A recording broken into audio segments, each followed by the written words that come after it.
August 29, 1949. The Soviet Union detonates its first atomic weapon at the Semipalatinsk test site in Kazakhstan. Codenamed First Lightning, or Joe 1, the plutonium bomb was a direct copy of the United States Fat Man plutonium implosion device dropped on Nagasaki. To maintain their dominance in the post-World War II environment, Stalin was desperate to obtain the atomic bomb technology. Soviet intelligence had long been aware of the Allies' Manhattan program and their development of the Gadget. The Soviets had obtained detailed data from the top-secret project. In particular, the design details of the Fat Man bomb supplied by Klaus Fuchs in 1945. Stalin was also aware, through British double agents, that the US had not begun full-scale production of atomic weapons. By exploding its copy of the American bomb, the Soviet Union had made itself a nuclear power, and subsequently, the second superpower. The Soviets then set about designing their own weapon. It took 2 years before a second, but originally designed bomb was detonated, leveling the playing field. This development was a major jolt to the Americans, who had expected to maintain their strategic dominance for several more years, giving them time to develop the new strategic weapon system. The pressure was on, and the United States focused on combining the two emerging technologies, nuclear weapons and ballistic missiles. The United Nations also reacted to this military development and the dispersal of atomic technology, although little could be done. The impasse that now exists regarding the international control of atomic energy must be broken, and the Assembly must face this question squarely for the sake of mankind and for the peace of the world. The US quickly moved their testing and development plans forward and detonated several weapons in the Pacific. They also commissioned studies with aeronautical companies, including the RAND Corporation, to determine the feasibility of a new strategic intercontinental ballistic missile system. Meanwhile, in the New Mexico desert, rocket development was underway. The US Army had contracted General Electric to develop short-range ballistic missiles and surface-to-air missile systems. Called Project Hermes and based at White Sands, New Mexico, GE enlisted the services of Wernher von Braun and his team of German scientists, their aim to transfer as much technical knowledge as possible to US researchers. Under the codename Paperclip, Wernher von Braun and 126 fellow scientists from Peenemünde were resettled at Fort Bliss near El Paso. Some of the scientists had been members of the Nazi Party, and some linked to the slave labor camps utilized to build the vengeance weapons during the war.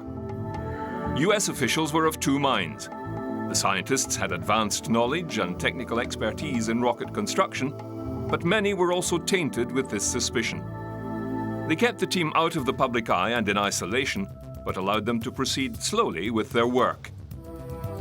The bulk of this research consisted of assembling and launching the captured V-2s. Between April 1946 and September 1952, over 64 V-2s were assembled and launched at White Sands. Design modifications and additions to these V-2s included testing an onboard ramjet engine, radar guidance and control, adding a second stage of a WAC Corporal rocket, which was designated Bumper. Half a dozen flew at White Sands and 2 from Cape Canaveral. The Army also fired a V-2 which carried a rhesus monkey called Albert, who became the first animal to fly the rocket. He did not survive the experience. All this research went directly into the development of the Redstone ballistic missile. At this time, a Dr. James Van Allen was assigned the job by Johns Hopkins University to find a sounding rocket to perform high-altitude near-space research. He had found the V-2 too heavy and unsuitable for this work and approached the company Aerojet, who had developed the WAC Corporal rocket for the Army. Aerojet combined their WAC Corporal booster with a first stage developed for the US Navy called a Bumblebee. Hence the Aerobee sounding rocket was created. Fired from a 53-meter tall launch tower, the Aerobee could take a scientific package weighing up to 68 kilograms to an altitude of 130 kilometers. Including its many variants and improvements, the Aerobee performed some 165 launches between 1948 and 1958. The scientific research gathered was critical for later rocket programs, including the Apollo project. It also allowed Dr. Van Allen to study radiation conditions outside the Earth's atmosphere, a research project that would later lead to an unexpected discovery.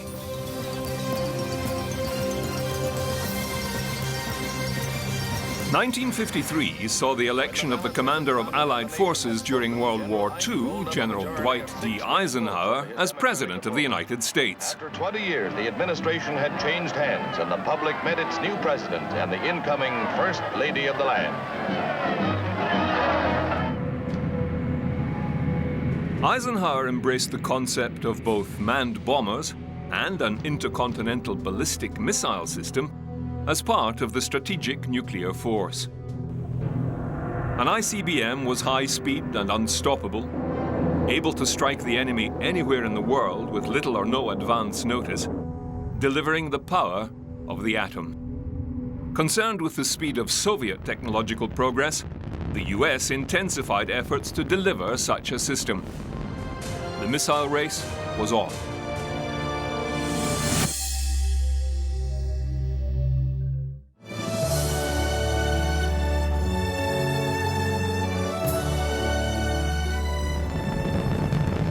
The intercontinental ballistic missile got off to a slow and confusing start. All three arms of the US military had their own plans for missile development. The US Air Force commissioned Corvair to research two fields of nuclear weapon delivery. The first was a rocket-powered guided missile with a minimum range of 5,500 nautical miles, a speed of Mach 6, and an error to target of no more than 1,500 feet. This project would become known as the Atlas ICBM.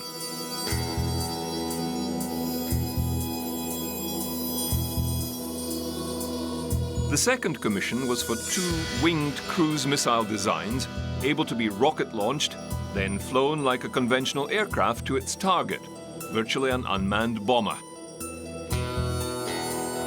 Americans shouldered an additional burden in the struggle between East and West, where the race for atomic weapons assumed new proportions and guided missiles took on new importance. The Matador, which someday may carry an atomic charge, was one of America's answers in the armament race, a contest that is the insurance of the free world against slavery.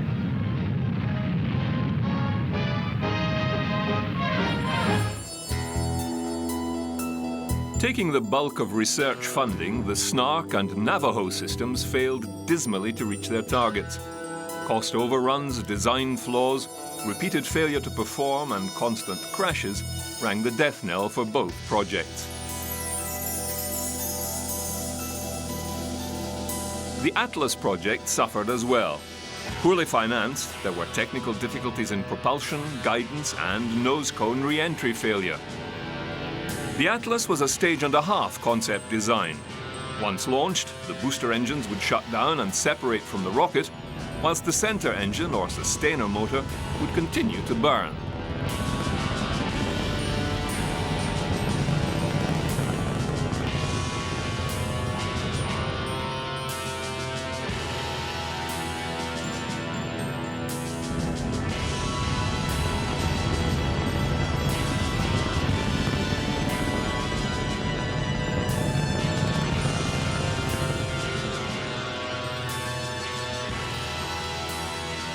Late in 1953, the Atlas program got a boost.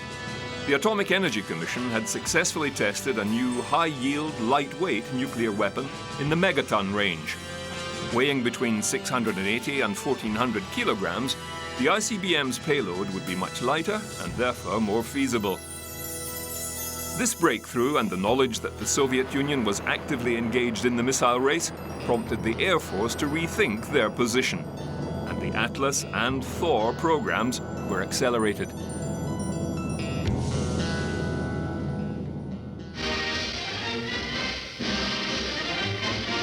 1953 for Americans was a year of change.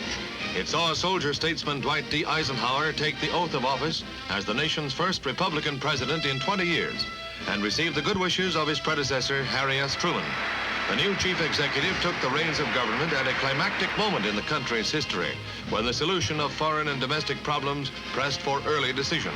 With a resounding political victory behind him, he faced... With the death of Stalin in March 1953, Nikita Khrushchev became the first secretary of the Soviet Union. A reformist with a growing power base, Khrushchev wanted to reduce military spending but maintain parity with the US. One option was to use the deterrent effect of strategic ballistic missiles. He encouraged ICBM progress under Dmitry Ustinov, the head of missile development, and their chief designer Sergei Korolev. By early 1954, the Western Development Division of US Air Force was created and put in charge of Atlas and newer Titan systems, specifically to develop and put into active duty at least 3 wings of ICBM missiles. Planned were 120 Atlas and Titan missiles by the early 1960s. The following year saw plans modified. A total of 80 missiles, 40 Atlas and 40 Titan, were approved for Strategic Air Command by March 1961.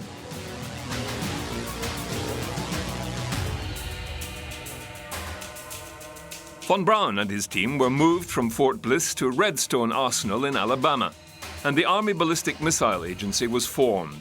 They developed the Redstone rocket for US ground forces.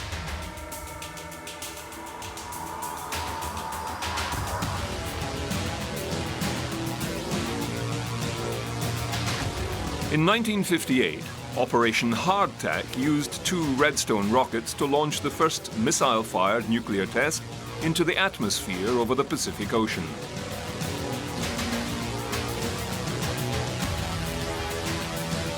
Following Redstone's success, von Braun developed the Jupiter-C intermediate-range ballistic missile. By August 1956, a Jupiter-C rocket could have launched a satellite into orbit. However, the ABMA was specifically ordered not to attempt a satellite launch.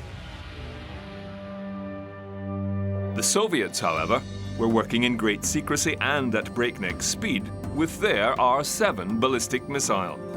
Weighing in at 280 tons, with a length of 34 meters and a diameter of 3 meters, it could lift a warhead of 3 megatons, 8,800 kilometers, to its target.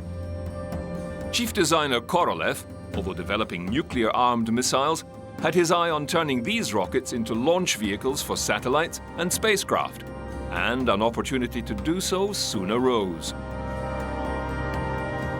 Earlier in 1952, the International Council of Scientific Unions announced that due to the upcoming solar activity, July 1957 to December 1958 would become the International Geophysical Year.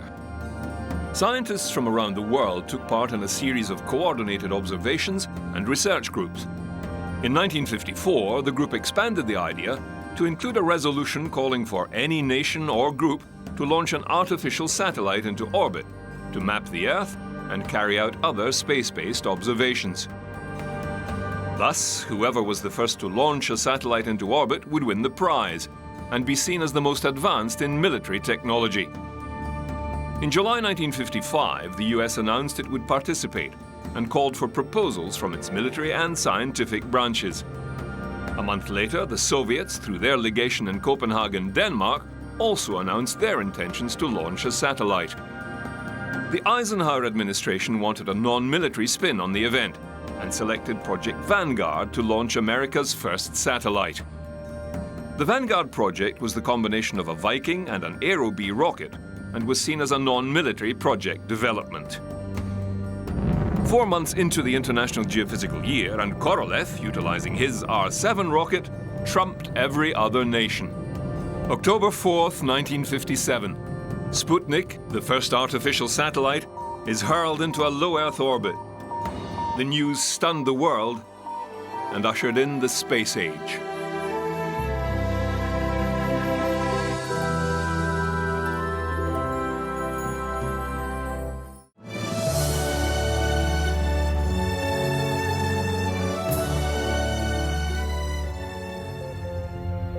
Sputnik was a small silver ball weighing 83.6 kilograms with 4 trailing antennae. It was carried aloft by the R-7 Semyorka rocket, the first operational ICBM. Codenamed SS-6 Sapwood by NATO forces, the rocket and its strap-on boosters would become the Soviets' principal satellite launcher, and operationally, their ICBM was armed with a 3-megaton warhead. Sputnik's incessant beeping turned the world's eyes up towards the heavens. Being able to put a payload into orbit also meant the Soviets could target a small warhead anywhere on the planet.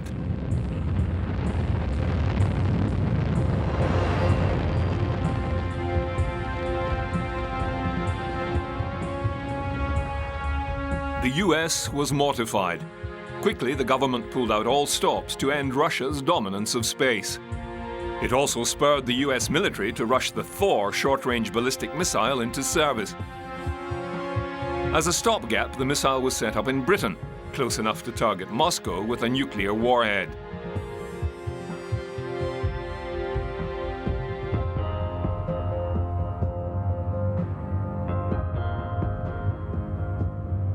The US also took the brakes off von Braun and his Redstone team. A backup to the Vanguard, they were instructed to proceed with the Explorer satellite project. But the Soviets were still ahead. On November 3, 1957, they launched a second Sputnik orbiter. A much heavier satellite, it weighed half a ton and measured 4 meters in height with a 2-meter diameter, proving the Soviets had the capability to launch a large thermonuclear weapon at the US, who are now in a state of panic. It was also a space first, as it carried a passenger, a part Samoyed dog called Laika, the first creature to orbit the Earth.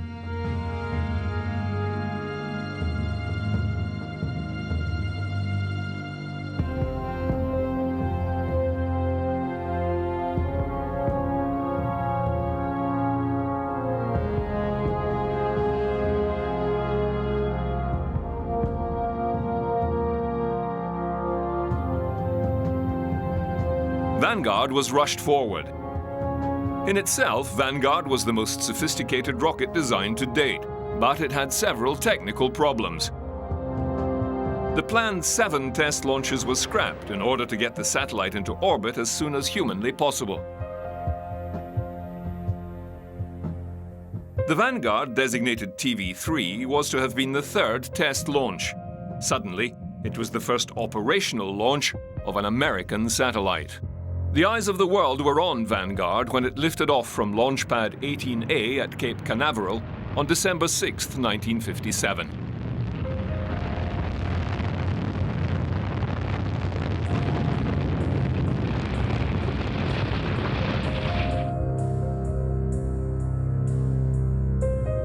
The flight was an unmitigated disaster and was quickly dubbed the Kaputnik. Vanguard would become the least successful of all American launch vehicles. The Army ABMA and von Braun were immediately given the green light. Von Braun felt vindicated, and Explorer was prepared for launch. Not only was the rocket assembled and prepped at Cape Canaveral in record time, the actual satellite was designed and built at JPL in Pasadena, California, in less than 2.5 months. One of the instrument designers was Professor James Van Allen.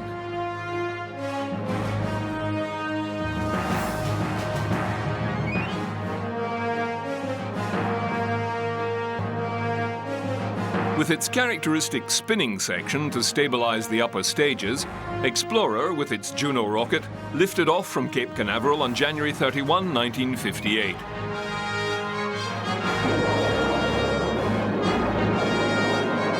America had finally entered the space race.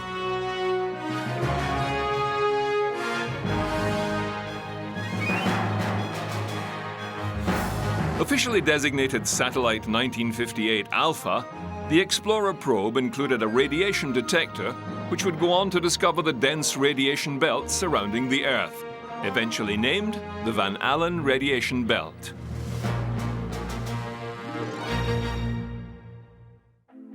Learning from their mistakes and inter-service rivalry, the government moved to form a coherent body to absorb and coordinate all space-related activity. The National Aeronautics and Space Administration was officially born on 1st October 1958. The Navy's Vanguard program continued, but its second launch also failed. In March of 1958, it was third time lucky when Vanguard 1 satellite successfully reached orbit.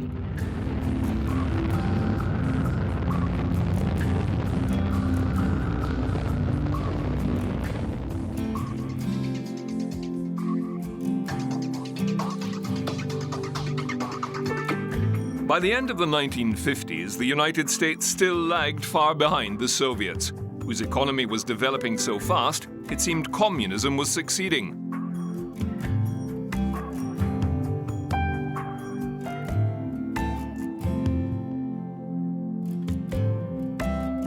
With a bragging Khrushchev storming forward into space, it seemed little could be done to stop him.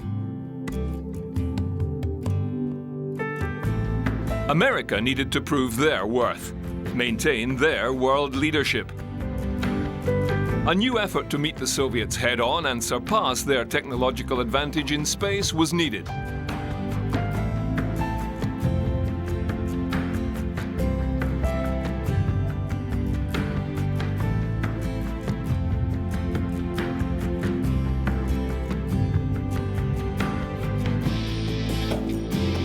The US could not remain second fiddle to the Soviet dominance in space. It required a bold new plan to galvanize the nation and the future. There appeared one likely political leader who had the potential to deliver. The president takes the burden from the oldest ever to hold the office as America enters the critical and challenging 60s.